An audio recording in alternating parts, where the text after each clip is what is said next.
Bienvenue à tous au rendez-vous de l'actualité africaine sur TOTV Africa. La Russie a récemment accusé l'Occident de continuer à exploiter les ressources africaines. Dans une interview, le ministre des Affaires étrangères de la Russie a indiqué que la colonisation n'a jamais pris fin en Afrique. Selon lui, l'Occident a simplement modifié ses méthodes pour mettre en œuvre ses plans tout en freinant le développement des pays africains. Les méthodes varient allant de la pression par sanction à la contrainte de signer des accords inéquitables et léonins. Il est clair que cela ralentit le développement des États du Sud global et de l'Est. Nous savons que les néocolonialistes occidentaux ne renonceront pas facilement à leurs privilèges, a-t-il déclaré.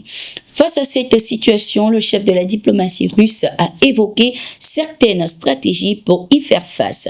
Il est grand temps d'adapter les principes et le système de gouvernance des institutions de Bretton Woods à la réalité de l'économie mondiale. Le G7 représente moins d'un tiers du PIB mondial, tandis que les BRICS en totalisent 36%, a ajouté le ministre des Affaires étrangères de la Russie.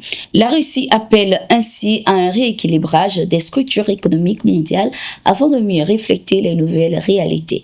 Elle plaide pour une réforme des institutions internationales permettant une distribution plus équitable des ressources et un développement plus autonome des pays du Sud global. Les forces armées maliennes montent en puissance. Ce 26 novembre 2024, elles ont réceptionné de nouveaux appareils militaires pour lutter plus efficacement contre le terrorisme. Ces équipements incluent des drones A-15C de l'entreprise turque Baykar. Dotés de moteurs turbopropulseurs, ces drones peuvent atteindre 11 km d'altitude et une vitesse maximale de 400 km par heure. Leur autonomie peut atteindre 24 heures et ils peuvent transporter jusqu'à 1500 kg de bombes de précision. Équipés de caméras optroniques de haute précision, ils peuvent opérer de jour comme de nuit. Le général Sadio Kamara, ministre de la Défense du Mali, qui a remis ces matériels, a encouragé l'armée à utiliser ces nouveaux équipements avec discernement. Il a par la même occasion salué cet investissement, soulignant ainsi qu'il renforce les efforts pour sécuriser le territoire. Grâce à l'écoute du peuple malien, les autorités ont placé le retour de la sécurité au sommet de leurs priorités. Ces nouveaux appareils acquis sur le budget national marquent une étape importante. Ils permettront de renforcer le maillage territorial et de neutraliser les menaces partout où elles se trouvent, a-t-il indiqué.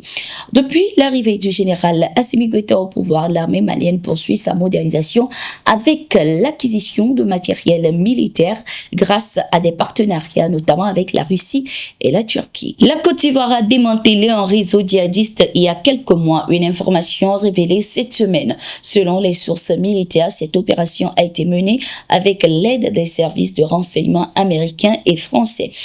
Les 6 membres du réseau originaire d'Irak et de Syrie ont été arrêtés. Ils sont soupçonnés d'organiser des voyages clandestins de djihadistes vers l'Europe. L'opération a eu lieu le 28 juillet 2024 dans la commune de Koumassi à Abidjan. Parallèlement, 2 autres membres présumés du groupe ont été capturés en Antananarivo, la capitale de Madagascar. Ces arrestations interviennent dans un contexte de sécurité de plus en plus préoccupant dans la sous-région. Plusieurs chefs d'État ont adopté des stratégies pour lutter efficacement contre ce fléau. Si certains pays, dont ceux de l'Alliance des États du Sahel, ont choisi de ne pas compter sur l'Occident, la Côte d'Ivoire a quant à elle opté pour une coopération avec ces pays. Rappelons que la Côte d'Ivoire a lancé avec la France un exercice militaire pour renforcer les capacités de ses forces armées dans la lutte contre l'insécurité. Le président nigérien Bola Tinubu est attendu en France pour une visite officielle. Il a quitté son pays ce 27 novembre 2024 et rencontrera le président français Emmanuel Macron le 28 novembre 2024. Cette visite de 3 jours est l'occasion pour les 2 dirigeants de renforcer leurs relations politiques, économiques et culturelles. Les 2 leaders participeront ainsi à des réunions politiques et diplomatiques axées sur des domaines communs tels que les finances, les minéraux, le commerce, les investissements et la communication. Ils assisteront également à une session du Conseil d'affaires France-Nigeria qui supervise la participation du secteur privé au développement économique.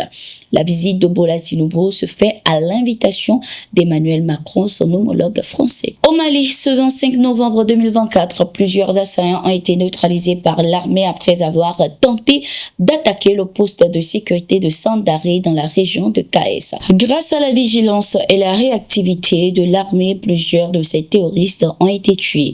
Leur matériel, notamment plusieurs motos, ont été également récupérés par la même occasion. Nous sommes arrivés à la fin de cette édition. Merci d'être resté avec nous. Nous sommes en continu sur nos différentes plateformes et sur notre site d'information, le www.toutafrica.com.